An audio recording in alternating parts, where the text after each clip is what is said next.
चतुर राजा. खूप वर्षापूर्वीची गोष्ट आहे. एकदा बनारसचा राजा दुसऱ्या राजावर हल्ला करतो आणि त्याची सर्व संपत्ती लुटून त्याचे राज्य काबीज करतो. युद्धातून आणलेली सर्व संपत्ती तो पत्र्याच्या पेटीमध्ये ठेवतो आणि त्या पेट्या आपल्या बागेत पुरून टाकतो.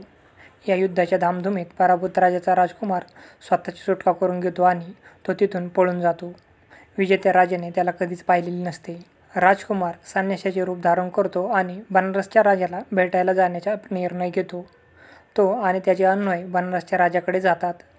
बनारसचा राजा त्यांचे तेजपुंज रूप पाहून त्याला चांगला पाहुणचार करतो. त्याला राजेशाही वागणूक देतो. तो संन्यासी त्याच्या जादूच्या मंत्राच्या शक्तीने खजिना कोठे पुरून ठेवला आहे हे शोधून काढतो. तो त्याला राजवाड्याच्या आवारातील बागेत सापडतो.